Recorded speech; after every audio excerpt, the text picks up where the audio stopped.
নমস্কার বন্ধুরা, পুটুস টাইনি ব্লগে আপনাদের স্বাগত। আজকে আপনাদের দেখাবো পাকা কাঁঠালের জুস কিভাবে বানাতে হয়।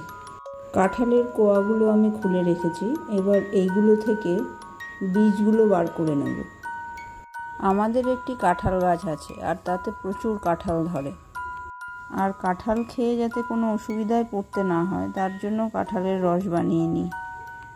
তবে আমাদের গাছের কাঁঠাল খেতে খুব মিষ্টি।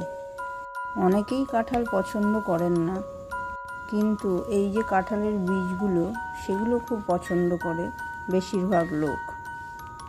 এবার এই কাঁঠালের কোয়াগুলোকে ভালো করে চটকে নেব, যাতে রস করতে সুবিধা হয়। আর কাঁঠালের যে বীজগুলো ছিল সেগুলোকে আমি রেখে দিয়েছি। ওগুলোকে দিয়ে পরে আমি একটি রেসিপি বানাবো, সেটি আপনাদের পরের ভিডিওতে আমি দেখাবো। আমার ভিডিওটি দেখে যদি আপনাদের ভালো লেগে থাকে তাহলে প্লিজ সাবস্ক্রাইব করবেন। আর কারা কারা কাঁঠাল খেতে পছন্দ করেন প্লিজ কমেন্ট করে জানাবেন, আর যারা পছন্দ করেন না তারাও জানাবেন। কাঁঠালগুলোর কোয়ার রস করার উপযুক্ত হয়ে গেছে। এবার এটিকে আমি একটি চালনির মধ্যে নিয়ে নেব। চালনির মধ্যে নিয়ে একটি বাটির উপর বসিয়ে সেটিকে বারবার হাত দিয়ে ঘোরাতে থাকবো, যাতে সমস্ত রসগুলো চালনির ফাঁক দিয়ে বাটির মধ্যে পড়ে যায়। একটু ধৈর্য ধরে সময় নিয়ে এই কাজটি করতে হবে।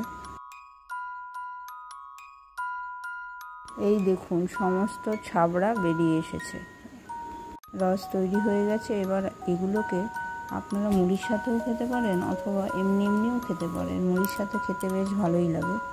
চ্যানেলটিকে সাবস্ক্রাইব করবেন প্লিজ। ভিডিওটি দেখার জন্য অনেক অনেক ধন্যবাদ।